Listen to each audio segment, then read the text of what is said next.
Good afternoon. Today I would like to discuss you about abstract leaks. Has anybody read Spolsky? Does anybody know what it is all about? So abstract leaks, all abstractions leak. If you think you will not have to learn C on handle with Postgres, it only seems to you. But one day or another, you will have to learn C, either you or your team. So this is what we call abstract leaks. But then maybe in the next 10 years, you will not have to do this, but the probability is there. So today I'm going to discuss with you the productive. So for those of you who do not know me, I see some familiar faces, but these people know the way I present my repository. So I'm Alexey Lustin. You can look at my account on GitHub, and you will have an idea of what I do. So what do I do precisely? You know, I add various interesting things to one C accounting software. So, if there's an interesting technology like Hadoop, for instance, then it's me who added it to 1C. So I'm doing my best to make these two worlds meet and become friends. So, basically. Well, I think I will start by saying that it's like this. We have a problem. We would like one as users, one as C teams to use Linux and Postgres. Then my major dream would come true. But one more thing, I would like all you bearded guys to be able to use 1C. Postgres, then it will be an ideal world. We'll be able to use only our own software. But what are our problems? Our main problem is to overcome the following argument. Postgres, open source on a wider scale. So this database is not free of charge. Open source does not mean that it's free of charge. So we don't pay for the license, but we do carry costs. So the first time I came and installed Postgres, and a day later it crashed. It was on Gitlab. So I installed Gitlab. I teach people to use the Git control, but somehow this Postgres, it was 9.4, crashed one day later. It was just 4 people working 2 repositories, so I had to repair it. But you know, the afterdays remained. So the management of that client said, no, this is not a stable solution. We don't want it. We don't want to use it. Although this was not true, but this is the argument I've been fighting against rather. So now let's look at this. When do you install Postgres? What do you usually do? What do you need to do? The people ask you, how do you back up? Do you know what's going on here on the slide? The former MSSQL owners. How do you back up on MSSQL? You just click the right-hand mouse button and you do backup. I know that most of you know that the third line of support, and the client doesn't want the Postgres, so it wants the entire infrastructure of the application, GitLab, Sonar, all applications, .NET, etc. So you need to solve everything. I need you to do backupping, and it's in a crooked way. Yeah, you need to increase your competence level, but not all people want to do it of their own free will. So.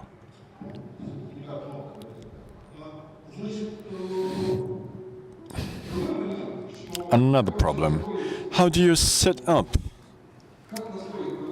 How do you set up a productive environment so that developers at a later stage, when they develop their applications for that same infrastructure, would be able to replicate it altogether, so that all the loads from the entries from the monitoring systems, which happen on your hot infrastructure within your working perimeter, should be just the same for the developers, so that when they write the application, they would see how this will function, what consequences this will bring.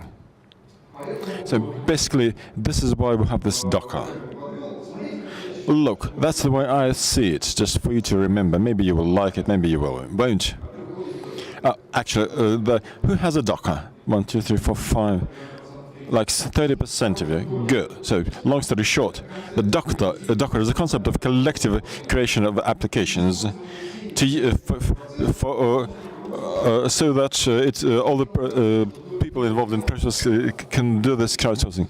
If you think that Docker is a daemon that works, a service that works in Linux, etc., etc., no, this is not true.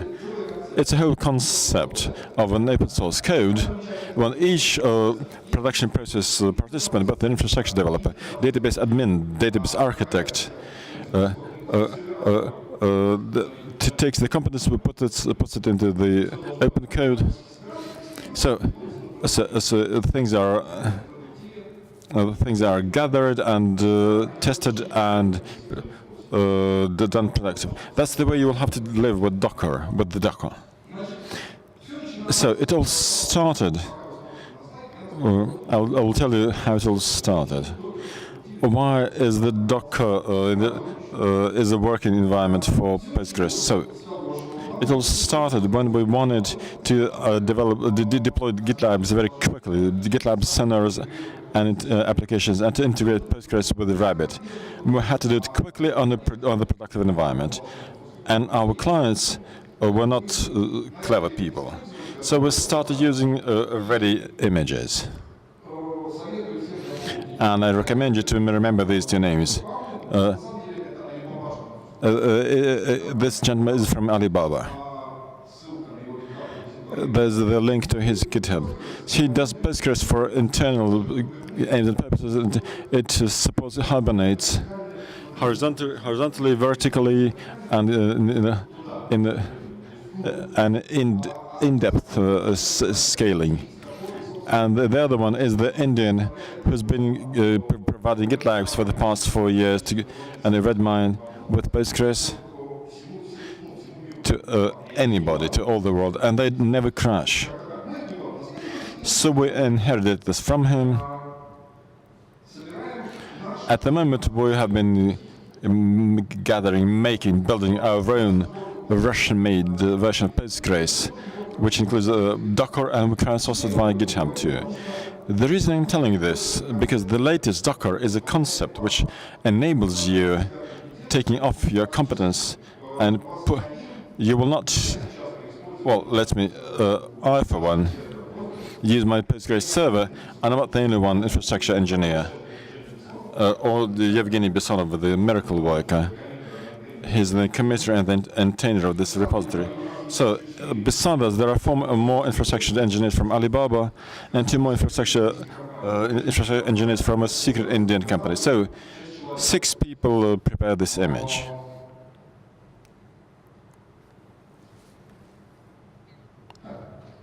All right, the concept. Long story short, if you intend to deploy Docker in the productive environment, because the way we start, you will have to write the Docker file. You will have to refuse from accessing the productive environment using SSH or the command line or in any other way. Most probably, you will be left with the concept of the. You will have to take all the Postgres images, and the server will collect all the services. You will have to access you will not access productive servers via SSH. So this image which you're going to launch in a productive environment, this same image will be handed over to your developers. And until they prove that everything works and nothing crashes, you don't let this image enter your productive environment. So it's quite clear. This same image which you make, the container with Postgres inside, will be used to launch this magical infrastructure on Cloud Stack, on any other, on Hyperware, Azure Stack, whatever is there on your hardware. So that's how the concept looks like.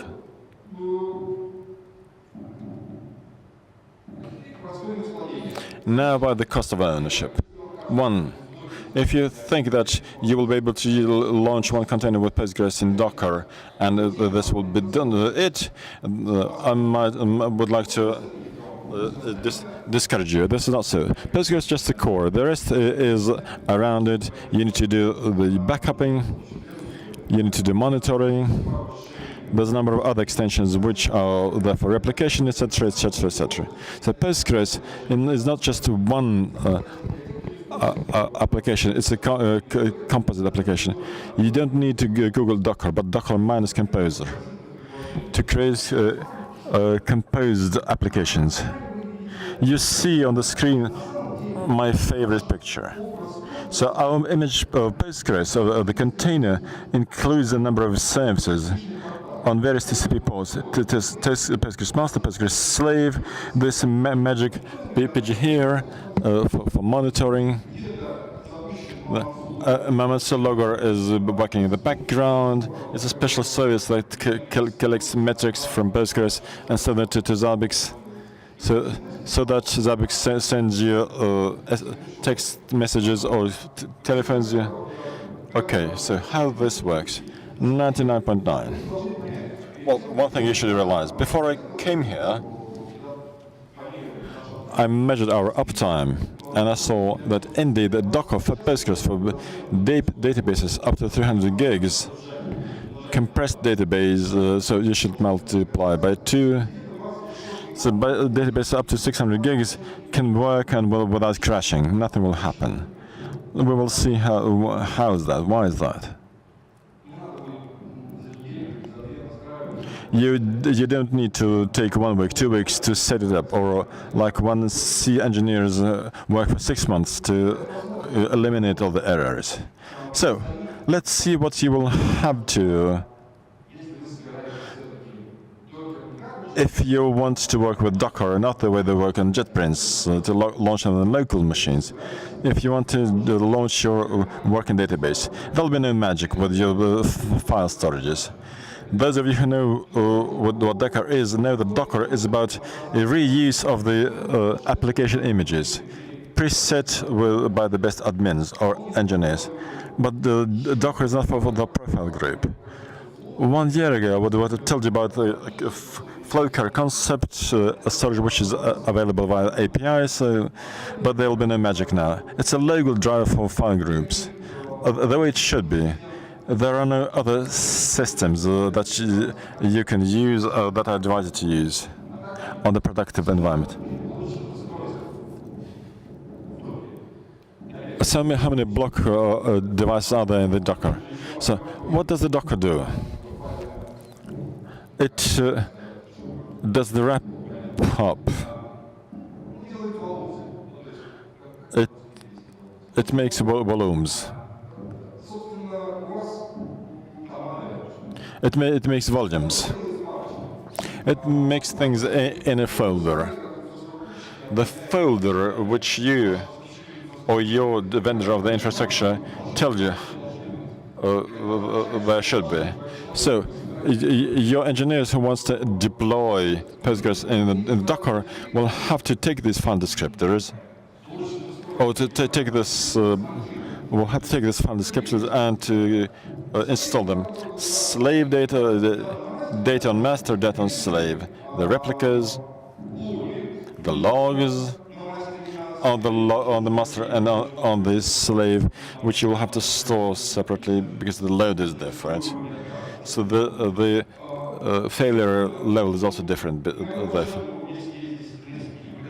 If there are people who work with 1S, or if you have worked with them, you know that they have special space for tables. They like to store files there. They have a special table space which you can store on your tape. The same happens to 1C indexes. Please understand me correctly. Some of you may know, but the others don't. But when you download it, you will see that the volumes are there. You only need to connect the block device. This is where things start. This is where I face the problems. I wanted everything to be in the good infrastructure, everything via API, using scripts, DevOps deformation. Let me try using this microphone. So I have DevOps deformation. I want things to be automatic, but there'll be no magic about the Docker. The only choice is to append things to it, attach things to it. You deploy Docker hosts which are there, which you can use. So attach a storage to it, or MDA RAID. I'm not going to explain this to you. Do all of you have infrastructure files on? The Docker will not be able to solve this. Look for a block device very quickly, an SSD, or a fiber channel, or Hitachi, something from this area. Well, and Docker hosts have to be cut up into smaller pieces. Docker.com.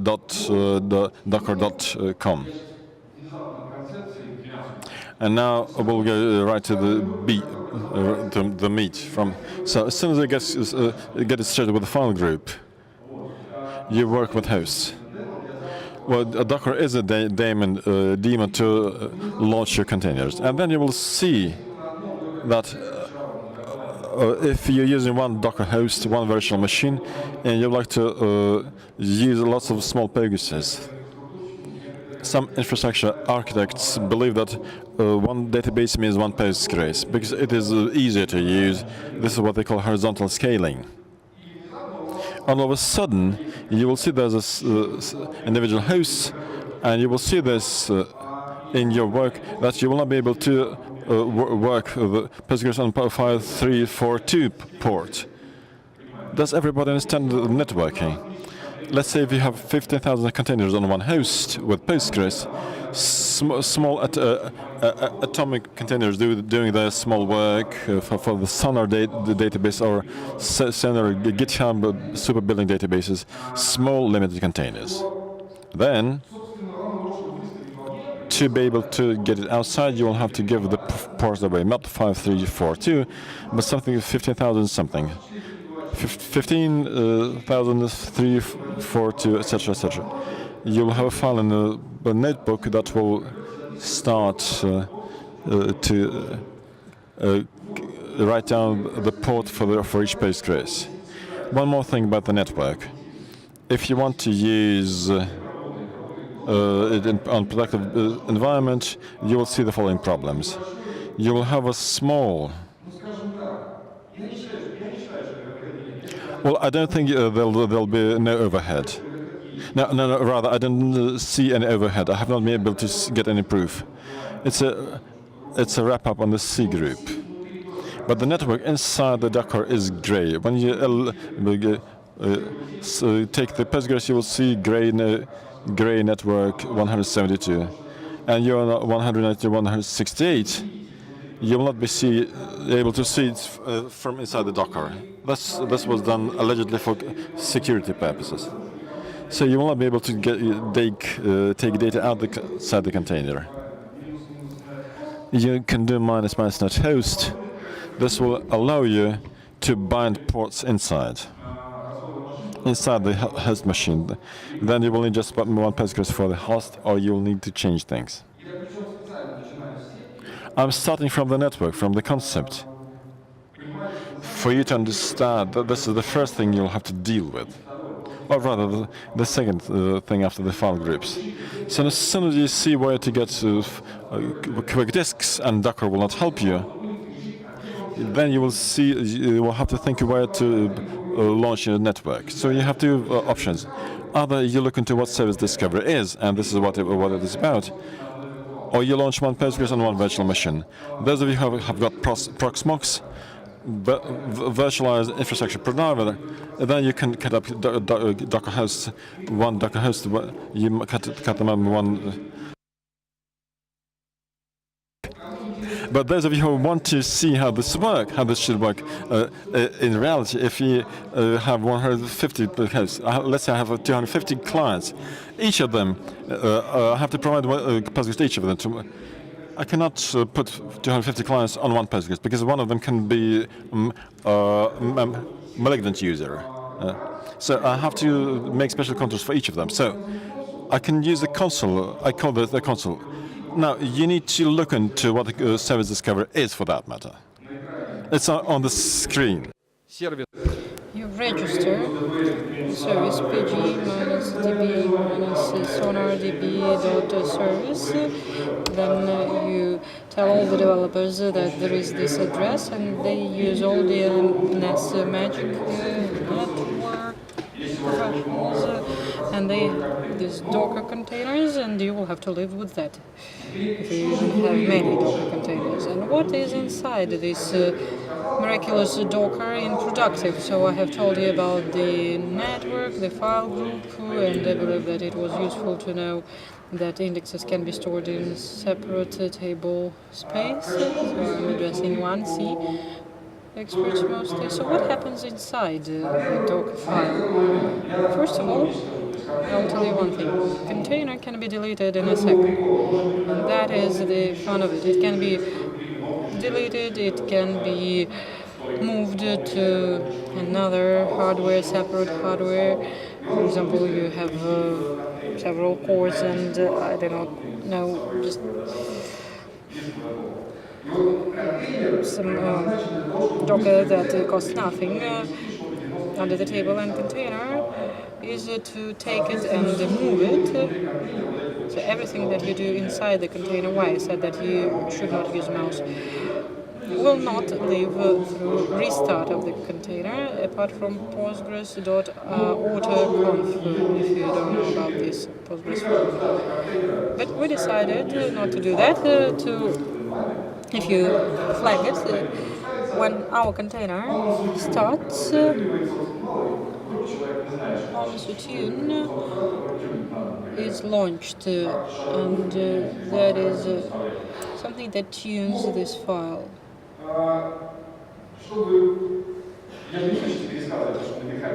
I will not retell everything that is in GitHub. So what happens inside the container? There is max connection that everybody always forgets about the first start. If you don't use distributive of Postgres Pro, V100 is by default. So in our 1C world, you have to set it 150 for a micro team of 30 people. But that is yet another magic that happens at the start.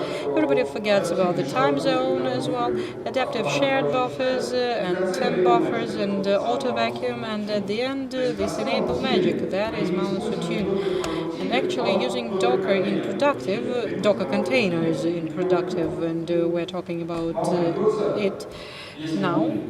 If you're smart, you will have to code on Bash, Python, and send it to Docker file, then get it all to productive, and security guys will protect you from productive, and you will have to use our code. As for composite application, what I'm struggling with and fighting with, that is an app when they say that Postgres works for terabyte base. Well, it does work, but you have to tune it. So what else we recommend in our Docker composite in productive, what we're using? Now let us check what I'm driving at, whether you understand it. What is POA? Do you know it? POA is a magic tool of two-quadrant consulting company that, apart from monitoring tool, has the main extension that I like most of all, as it protects me from low-quality developers, and it is called HyperPG, Hypothetical Index. PG Badger, Barman, and Zabbix, that is something that we're going to discuss further on. So if you didn't know about HyperPG, Hypothetical Index, or have not used it, And why you have not used it? Because you will have to recreate it from the sources. You will have to know what make is, Python, Bash, and Linux. If we're talking about Linux, because it is not done for Windows now. So the time that it will take you to get it, if you are smart, 1 or 1.5 hours. Those who see it for the first time, it will take you 1 or 2 days.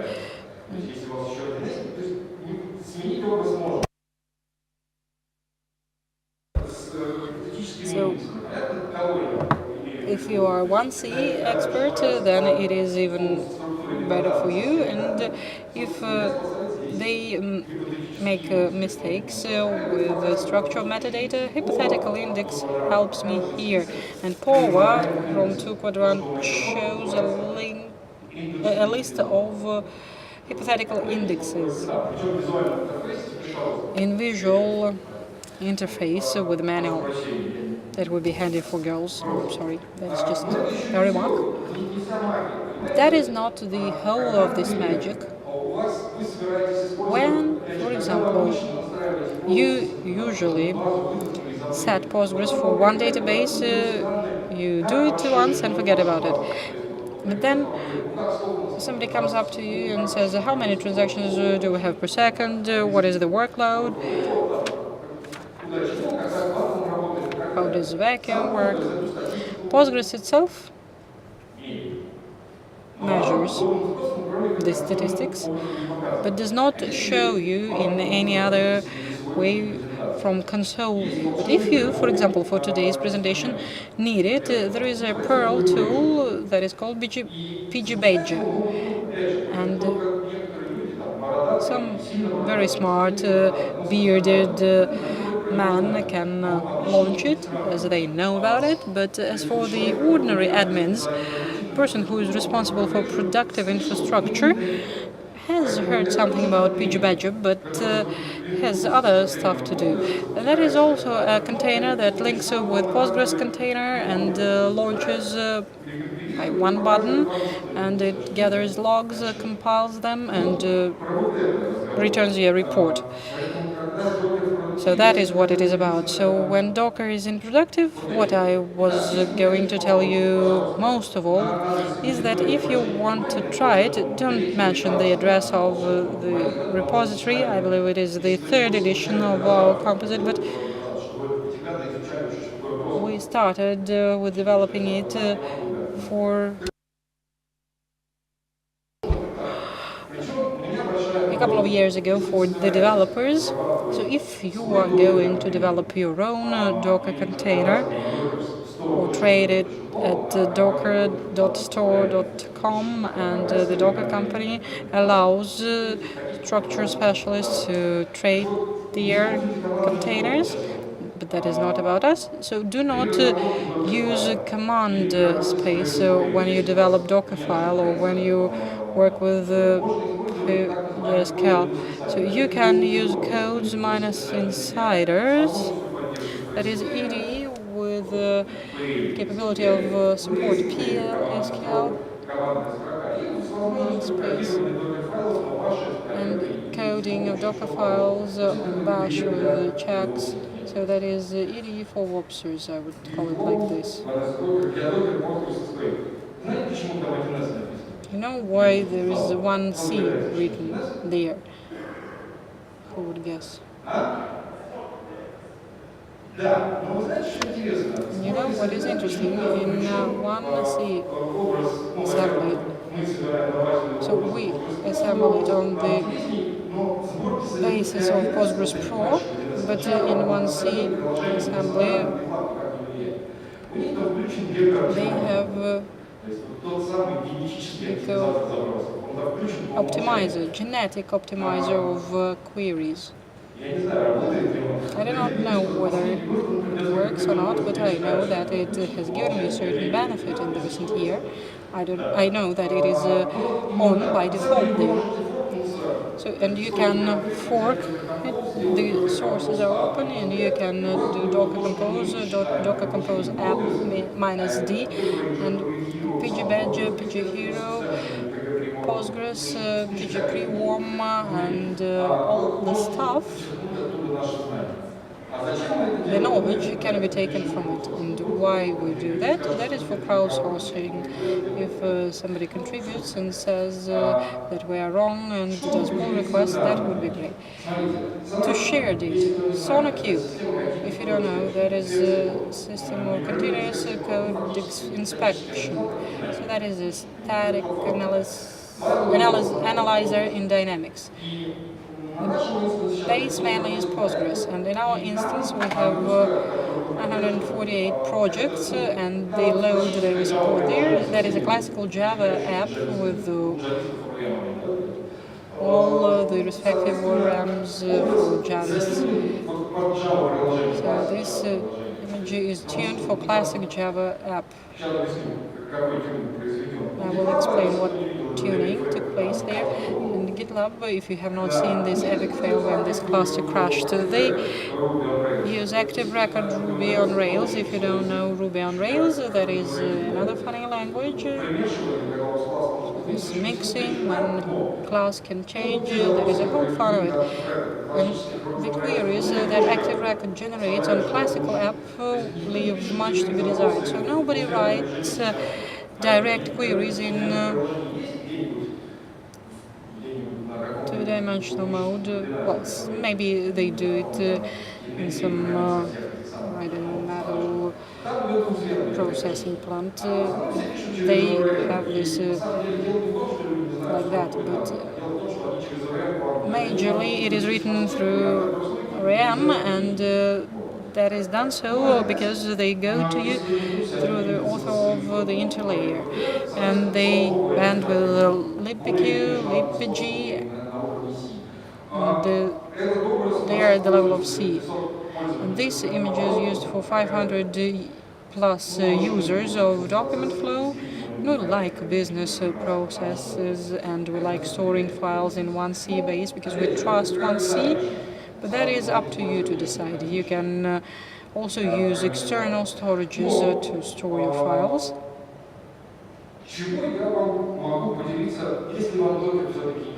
If you would not like to use Docker, you can use the repository that I have given you, because you can copy-paste bash from it and launch it on your side, though it will not be really correct.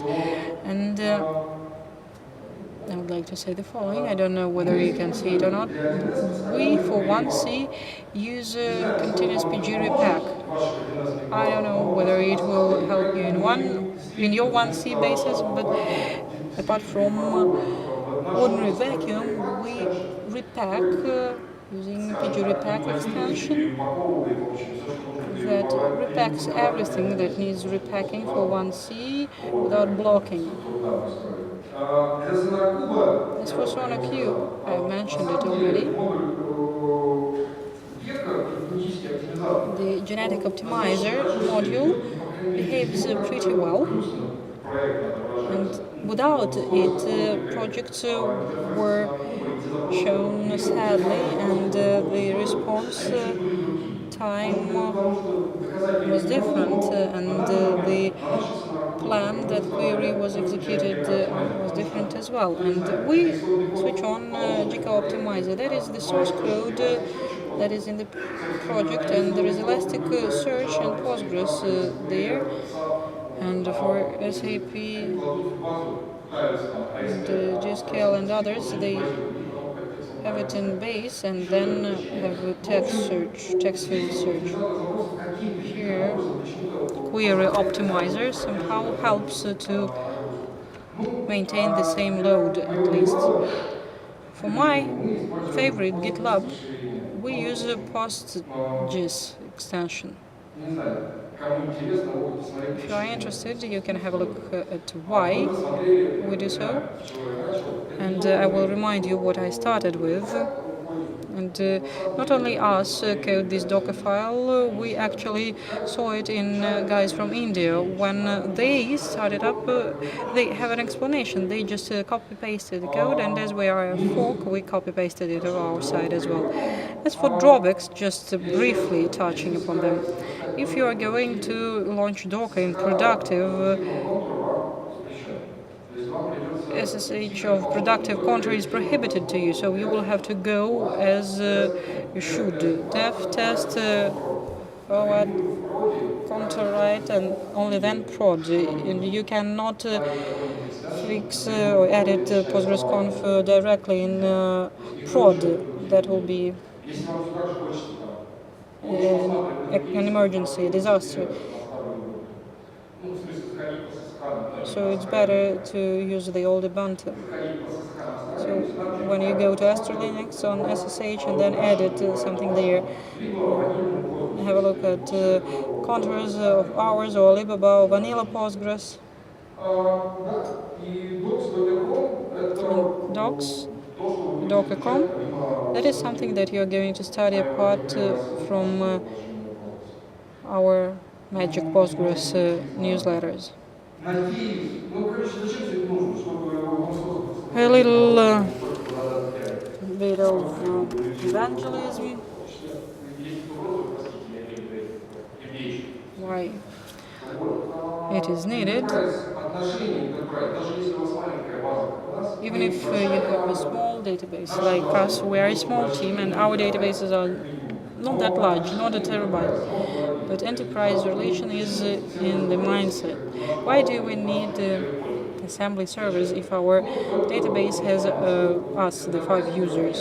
So enterprise is in the mindset, but not a petabyte of data. Because petabyte makes you be enterprise and read some standards. And that is my attitude to charged DBMS. That is your competences degraded or your team degraded. As for what we're planning in the future, I hope that I have shared enough about Docker Composer. So we are planning launching Kubernetes, and we are planning to launch our own clouds, microclouds, or internal infrastructure, migration to 10th version. So if you download this Docker file, you will see that there is auto migration done there. So Docker stop, Docker run, to stop container, to remove it, and to recover it with the new version.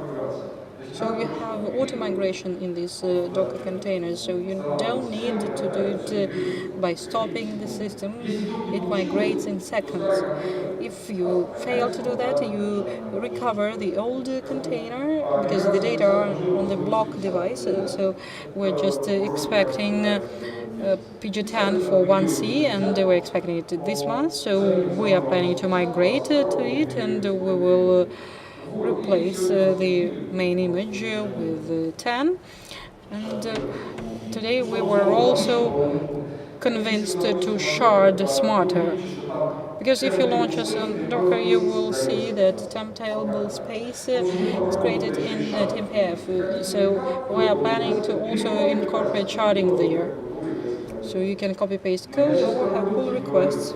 So I'm talking about productive. I did not talk about dev contour because there is a near repository which is called a happy image of a Docker library if you want to run the whole Docker. So that is the way I managed to tell it to you. Thank you very much for your attention. Your questions, please.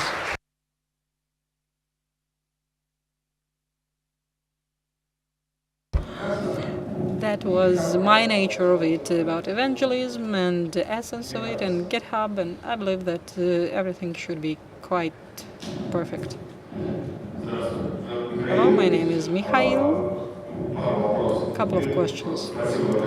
First of all, thank you very much for your presentation. And the first question is about the concept of Docker. In documentation manual, it says one container, one process. But according to your descriptions, in one container, you are planning to gather a lot of processes. And how is it possible? And is a supervisor needed? And how monitoring will be arranged? Will a supervisor launch Docker and arrange separate networks for them? supervisor will not be able to do that. How are you going to deal with it? First thing, I believe I did not somehow focus on that, but still I mentioned it, that Docker is one container, one service. That is the right way to put it. That's why we have Docker Compose there. There is main Postgres, and the next container is Postgres slave, automatically switched on asynchronous commit, like a follower replica, and if you have parameter 2, you will have 2 replicas, and as there is also rep manager, it can be done in hot standby. So it is Docker Composer, it is a set of composite services. No, not like that. If you do it on one machine, that is one thing. So let us have a look at the network once again. So what will you be caught by that? So you'll see this. It's not the Postgres. The first problem was identified by Rabbit. When they were launching the first cluster, they saw there were Docker hosts and Docker containers had their own internal networks. They couldn't see each other, couldn't see the neighbors. So you have to examine what service discovery is, which means we use console, for instance, have been using it for a long time because it's the only one that supports the reverse entries, reverse exits. You must know that without console, other service discoveries will not support reverse entries. So neither does Postgres. If you use PostgreSQL-conf, only console will save you. But console is a cheap service discovery, very cheap, very quick. It's also on Docker, only over there. So Docker Swarm is based on it. So you will need the additional service which will ensure DNS inside the gray networks.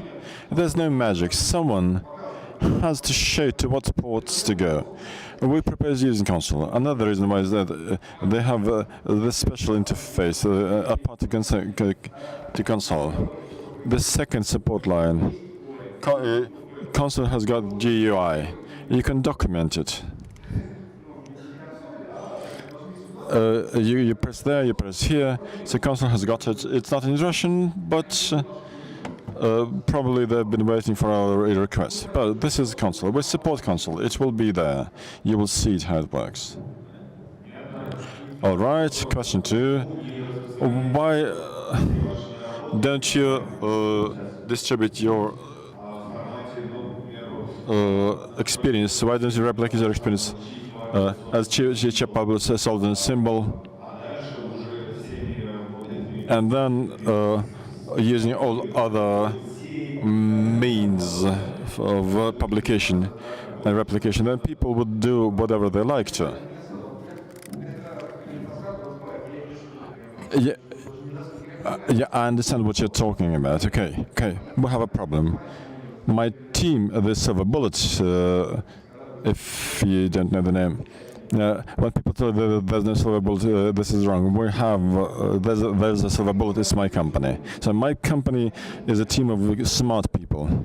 I like Chief, Yevgeny likes Ansible, and Victor, another DevOps, likes Poapi. And we cannot agree, so that's why we work on Terraform.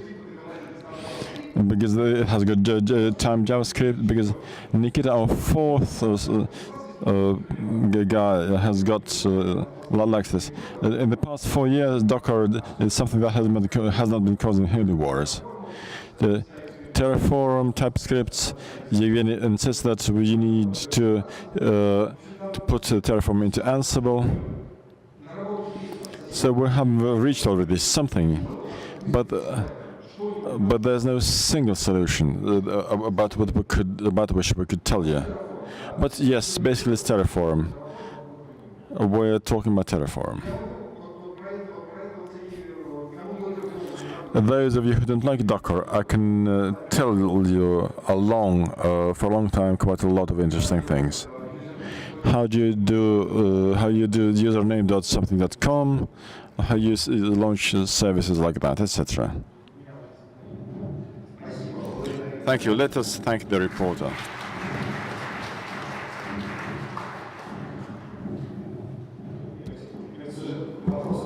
Unfortunately, the time for answers is up. You can ask it.